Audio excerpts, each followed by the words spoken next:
Boa noite. Ministros do Supremo Tribunal Federal e oposição contestam as declarações do ex-presidente Lula sobre julgamento político e afirmam que o caso do Mensalão teve avaliação técnica e transparência. E veja também nesta edição. Ministro Guido Mantega reduz a previsão de crescimento da economia e mercado vê inflação dentro do teto da meta.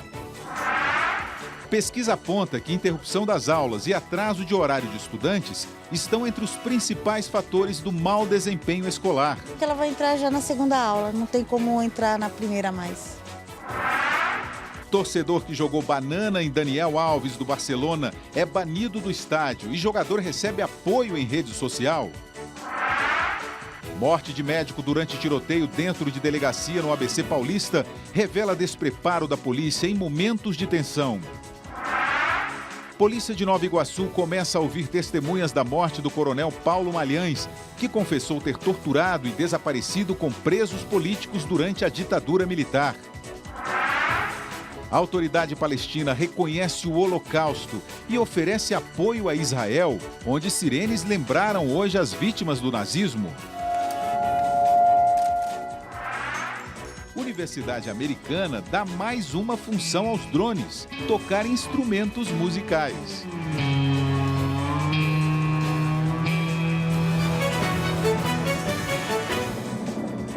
E nossa bancada tem hoje o advogado e ex-deputado federal Ayrton Soares e o cientista político Sérgio Fausto. Participe enviando perguntas aos nossos comentaristas através do Twitter e do Facebook do Jornal da Cultura. Estudo lista os principais motivos que atrapalham o desempenho escolar de alunos. E chegar atrasado à aula está entre eles. O friozinho da manhã fez muita gente perder a hora.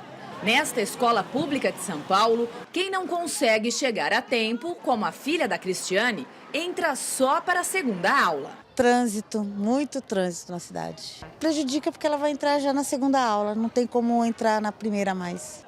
E prejudica mesmo. Esta é a conclusão de uma pesquisa feita pela Organização para a Cooperação e Desenvolvimento Econômico, que desde 2002 mede e compara quanto e como países preparam os jovens para a vida adulta. O Programa Internacional de Avaliação de Estudantes é aplicado a cada 3 anos e avalia 500 mil alunos em 34 países desenvolvidos, em outros 31 convidados, como é o caso do Brasil. O país está entre os 10 últimos dos 65 avaliados em desempenho escolar. Segundo os diretores entrevistados, o principal motivo que prejudica o aprendizado é a interrupção das aulas, fato ligado diretamente ao aluno que não consegue chegar a tempo. A evasão escolar vem logo em seguida. O próprio atraso dos estudantes aparece como o terceiro fator considerado grave e ligado diretamente ao mau desempenho escolar. E a gente vê que o Brasil, comparado a vários países do mundo, a gente tem um cenário mais preocupante em várias questões relacionadas ao clima escolar. Nesta escola particular, a diretora explica que um bom rendimento escolar exige flexibilidade e bom relacionamento entre professor e aluno. Quando há uma relação de construção de conhecimento, de parceria, de encantamento, tanto da parte do professor quanto da parte do aluno, na relação com o conhecimento, é isso que faz a coisa acontecer. A cada dia surge uma nova pesquisa em relação ao aprendizado, o que deve se fazer na escola para os alunos aprenderem um pouco mais, se educarem melhor, né? Claro. Esse caso do atraso é porque os alunos não frequentam as aulas, né? Essa questão do tempo é muito importante. Começa com o fato de que no Brasil a gente não tem a escola de tempo integral. A maioria dos países desenvolvidos, ou quase a totalidade dos países desenvolvidos, tem escola de tempo integral, ou seja, os alunos permanecem mais tempo em sala de aula, em média 7 horas, aqui 4 horas. A este problema no Brasil se acresce o fato de que o uso do tempo enquanto a criança está na escola é um uso deficiente. Houve um pesquisador americano, salvo engano, chamado James McCoy, que mediu o tempo que é efetivamente utilizado na escola para fins letivos. Comparou Brasil, Cuba e Estados Unidos. O Brasil, desses 3 países, era o país em que o menor tempo era utilizado efetivamente para as finalidades letivas dentro da escola. Aí. Ora, eu antes queria fazer um registro. Essa organização, ela pertence à Fundação Lehman, que é um dos donos da Ambev. Então, é um multimilionário brasileiro, está entre classificados os homens mais ricos do mundo, que desenvolve uma atividade de grande repercussão e de grande proveito para a sociedade, né? Eu acho uma coisa que estimula, o aluno sabe que vai ser aprovado, quer vá bem, quer não vá mal na escola, né? Essa aprovação automática, né? Ninguém é reprovado, né? Então, por que ele vai assistir aula? É controverso isso, Ayrton. Eu não sou muito favorável a essa... A experiência mostrou que se criou uma espécie de cultura da repetência no Brasil e que levava à evasão escolar. Isso é uma conclusão que os pesquisadores chegaram nos anos 80, 90, e houve a proposição de fazer ciclos estendidos em que a reprovação se dá ao final de um ciclo, permite a criança progredir. Talvez você possa fazer ajustes nesse modelo da repetição após a progressão de um ciclo, mas voltar ao velho padrão de repetir logo na entrada da criança na escola, a barreira, por exemplo, da primeira para a segunda série, uma grande parte das crianças era ali, começava a repetir e ia repetindo nos anos subsequentes, e isso provocava uma enorme evasão escolar. Eu acho que voltar a esse padrão antigo não é solução. Eu acho que o seu raciocínio vai bem, mas o que eu acho que isso aí foi adotado para que se pudesse absorver a quantidade de alunos que surgiam no mercado e não se investia em novas escolas, em educação. Para isso, você aprovava, sem submeter a exame. Ora, nós fizemos o curso, todo o curso, sendo submetido a exames, primário, secundário. Se não é aprovado, você não pode ser aprovado sem saber. Essa é a minha tese. E eu acho que isso faz com que o aluno... Ora, bolas, por que eu vou assistir aula? E se eu assisto aula, por que eu vou prestar atenção na aula? Por que eu vou estudar? Se eu vou ser aprovado no final do ano? Então, isso é um fator que eu acho que devia ser ponderado. Agora, se procura modificar isso. Me parece que a Prefeitura de São Paulo está adotando outra forma de mensurar o conhecimento, em função disso, adotar a aprovação. Mas eu acho que essas coisas... Agora, fica aqui o elogio ao bilionário brasileiro que põe um dinheiro aqui nessa fundação e faz um estudo de grande repercussão como esse que foi revelado pela TV Cultura. As mortes por obesidade no Brasil triplicaram nos últimos 10 anos. Um levantamento baseado em informações do Sistema Único de Saúde aponta que, em 2001, 808 pessoas morreram por problemas relacionados à obesidade. Em 2011, foram 2.390 mortes, 196% a mais em apenas uma década. Como o levantamento considera apenas casos em que a obesidade é citada no atestado de óbito, acredita-se que o número de vítimas indiretas da doença seja ainda maior. O Ministério da Saúde já se refere à obesidade como epidemia. Você balançou a cabeça, quer falar sobre isso? Eu gostaria.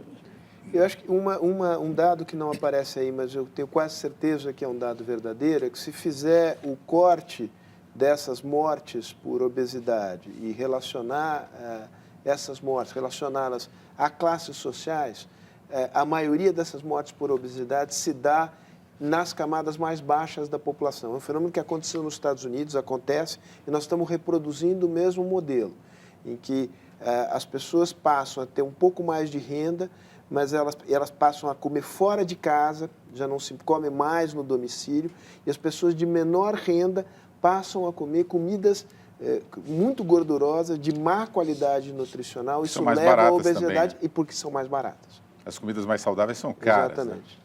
Né? Isso realmente é que tem que ser observado. Foi muito boa a observação que feita falta. Porque realmente essas bolachas, e a fiscalização? Quem é que devia cuidar disso?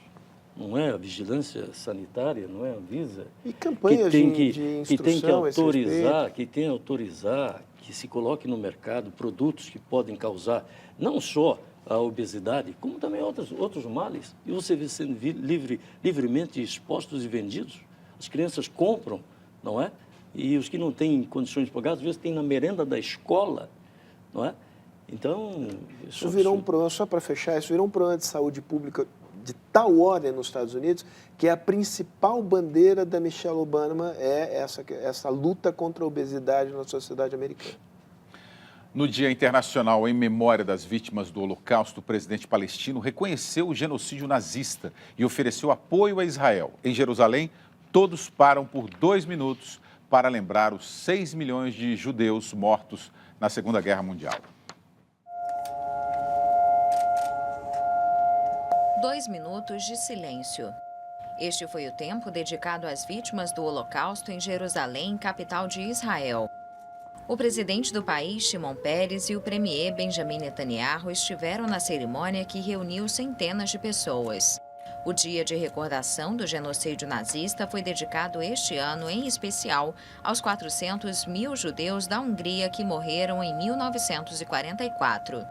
De acordo com organizações de vítimas dos campos de extermínio, quase 190 mil sobreviventes vivem em Israel. Por meio de um comunicado da Organização pela Libertação da Palestina, Mahmoud Abbas afirmou que o Holocausto foi o crime mais atroz que ocorreu contra a humanidade na era moderna. O líder manifestou condolências às famílias dos 6 milhões de judeus que foram assassinados pelo regime nazista. A afirmação feita neste domingo é uma das mais fortes de um líder palestino sobre o genocídio. No fim de semana, Abbas falou em Ramallah, na Cisjordânia, sobre a reconciliação de seu grupo político Fatah com o movimento Hamas. O presidente disse que o governo de união deverá reconhecer o Estado de Israel, rejeitar a violência e o terrorismo e vai respeitar os compromissos internacionais. A reconciliação não foi aceita por Israel, que considera o Hamas uma organização terrorista. Em resposta à reconciliação entre os dois grupos palestinos, até então rivais, Israel suspendeu as negociações de paz. Ayrton. Esse discurso do primeiro-ministro de Israel é curioso, porque ele diz que não reconhece o Hamas, mas para você sair da faixa de Gaza, você para chegar em Jerusalém para uma reunião, você precisa de autorização da autoridade que controla a entrada e saída nesta faixa de Gaza, que é um território isolado. Quem controla a entrada e saída? Israel. Israel tem a polícia ali. Eu estive lá várias vezes. Você não passa, não entra, não sai se não ficar registrado. Se eles autorizaram que os líderes do Hamas fossem reunir lá em Ramallah, na Cisjordânia, com a cúpula da El Fatah, que é a organização do atual presidente palestino, é porque existe alguma coisa por trás. Isso está levando ao quê? Que eu espero que seja uma realidade a curto prazo. Que o Hamas e a autoridade palestina formem um governo, que esse governo como um todo assuma o reconhecimento do Estado de Israel e, por outro lado, que o Estado de Israel, diante disso, saia das áreas ocupadas por eles do território palestino. É o único país do mundo que ocupa um outro território de um outro povo e pratica lá dentro verdadeira política, não vou dizer de racismo, de apartheid. Mas como fazer um acordo de paz sem ter a parceria aí sem conversar com o Fatah e com o Hamas? Não tem como. Você vai conversar só com um lado? O que aconteceu recentemente no âmbito dos palestinos é muito importante. Resta saber se consolida esse movimento, mas que é a possibilidade de formação de um governo de união do Hamas e do Fatah. Qual é a diferença básica entre essas duas alas? Há várias, mas em relação a Israel. O Fatah aceita e reconhece o Estado de Israel, o Hamas publicamente não aceita. E é chamado de terrorista por Israel. Mas este movimento feito agora, e acho que a declaração do presidente da Autoridade Palestina é importante nesse sentido, é um movimento na direção de uma convergência da posição dessas duas alas dos palestinos em torno de uma posição comum de reconhecimento do Estado de Israel. É lamentável que, diante desta possibilidade, a reação do governo de Israel seja de suspender o processo de negociação. Israel se isola nesse caso, o apoio dos Estados Unidos a Israel se torna cada vez mais difícil, né? Os Estados Unidos veem essa posição de Israel como uma posição insustentável ou Israel muda, ou Israel vai ficar num nível de isolamento, um nível de desprestígio na comunidade internacional muito grave. O torcedor do Vila Real, que atirou uma banana em direção ao jogador Daniel Alves do Barcelona em partida válida pelo Campeonato Espanhol, foi identificado e proibido de frequentar o estádio El Madrigal. Conversamos agora com o repórter Rodrigo Priscitelli. Rodrigo, boa noite. Como é que esse torcedor foi identificado, hein, Rodrigo? Boa noite, William. Boa noite a todos. Segundo o Vila Real, time que disputa a principal divisão do futebol na Espanha, a identificação do torcedor foi possível com a ajuda das equipes de segurança e da própria torcida. O clube não deu detalhes de como foi essa ajuda. O Vila Real anunciou também que cassou o carnê de sócio desse torcedor. O ato racista contra o lateral Daniel Alves gerou uma grande mobilização de famosos e também de anônimos nas redes sociais hoje durante todo o dia. Veja na reportagem. Após sofrer o ato racista, o lateral direito Daniel Alves declarou que está mais forte do que nunca. No domingo, durante a partida entre Vila Real e Barcelona, no estádio El Madrigal, um torcedor do time da casa jogou uma banana em direção ao lateral brasileiro, enquanto ele se preparava para cobrar um escanteio. Daniel Alves teve uma reação inusitada, comeu a fruta e continuou o jogo. O episódio repercutiu bastante na internet através da campanha batizada Somos Todos Macacos, iniciada pelo colega de seleção e de Barcelona, Neymar. Vários atletas e famosos divulgaram fotos com uma banana em solidariedade a Daniel Alves. A presidente Dilma Rousseff também fez menção ao caso via rede social e disse que o jogador deu uma resposta ousada e forte ao racismo no esporte. Em nota, o Barcelona manifestou apoio a Daniel Alves. O Vila Real lamentou o ocorrido e assegurou que preza pelo respeito e pela igualdade, dentro e fora do campo. O caso será analisado pela Real Federação Espanhola e o Vila Real corre o risco de ser punido. Essa não é a primeira vez que esse tipo de situação ocorre no esporte. Durante a partida entre Cruzeiro e Real Garcilaso pela Libertadores, a torcida do clube peruano imitava sons de macaco quando o jogador Tinga tocava na bola. No Brasil, o árbitro Márcio Chagas também foi vítima de racismo e encontrou o carro com cascas de banana após apitar partida entre Sportivo e Veranópolis pelo Campeonato Gaúcho. Na semana passada, o dono do time de basquete americano Los Angeles Clippers, que disputa a liga principal, a NBA, foi flagrado numa conversa com a namorada, criticando o fato dela aparecer numa foto ao lado do ex-jogador Magic Johnson. Na gravação, ele se diz incomodado pela namorada ter a imagem associada a pessoas negras e ainda pede que ela não leve negros aos jogos do Clippers. O caso chegou à Casa Branca. O presidente Barack Obama chamou o dono do time, Donald Sterling, de ignorante e disse que espera uma resposta da NBA. A equipe já começou a perder patrocinadores. Eu converso agora com a antropóloga Terezinha Bernardo. Terezinha, boa noite. O Daniel Alves, o atleta alvo do ato racista, disse hoje que banir não é a solução, que é preciso educar as pessoas. Punir ou educar? A educação, no sentido amplo, significa que a pessoa não deve ser racista. Mas isso é uma coisa que quase nunca acontece. Porque nós encontramos nas escolas, por exemplo, na pesquisa que eu estou fazendo, nas escolas públicas, diretores racistas. Então, a escola está reproduzindo o racismo brasileiro. E por que isso é tão comum no esporte, em especial no futebol? Porque as emoções, elas ficam soltas. As pessoas não pensam no que estão falando, no que estão fazendo. Por isso, elas chamam de macaco, jogam banana, etc. Uma manifestação de massa, portanto. É uma manifestação de massa. Muito obrigado. Nós voltamos com você ao estúdio, William. Obrigado, Rodrigo. O Brasil está lá atrás numa pesquisa sobre trabalho voluntário realizada em 135 países. Só não falta solidariedade em eventos concorridos, como a Copa do Mundo. Quando a bola rolar nos estádios da Copa, esses brasileiros estarão com os olhos fixos bem longe dos gramados. Eles são alguns dos mais de 34 mil voluntários do Mundial. Porque acho que é uma experiência que eu nunca mais vou ter na minha vida, é uma oportunidade única. Mas será que a procura é tão grande quando o objetivo é ajudar instituições? Uma pesquisa britânica avaliou a solidariedade em 135 países. O Brasil ficou lá atrás, na 91ª posição. O pódio ficou com os Estados Unidos, Canadá e Mianmar. O Brasil tem cerca de 18 milhões de pessoas que fazem algum trabalho voluntário e bons exemplos não faltam.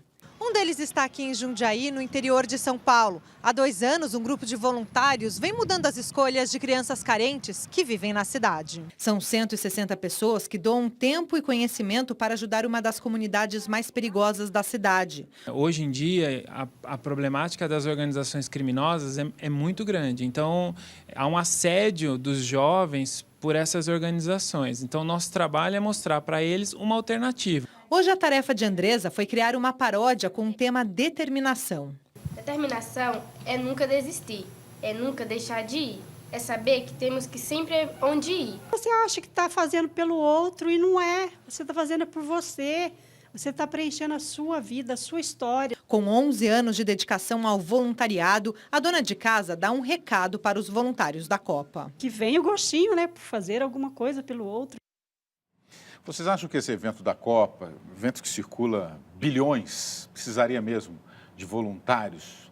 Não poderia se pagar, remunerar essas pessoas? Tem tanto setor que precisa de voluntários? Pois é. É curioso, acho que a pergunta é por que as pessoas se dispõem a trabalhar como voluntários na Copa?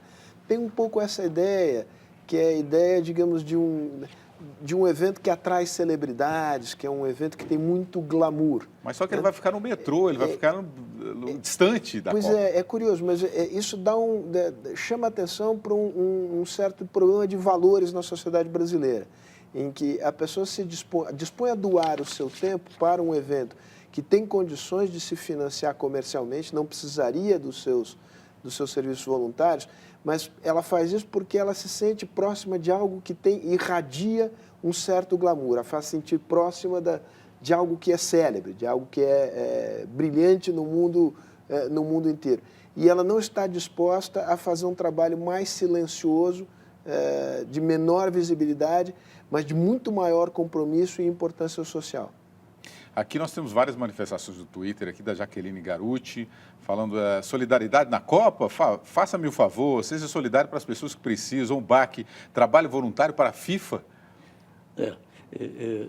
Eu tenho um vizinho na porta do meu apartamento, que é suíço, e ele se inscreveu para ser um voluntário nessa prestação de serviços aí durante a Copa.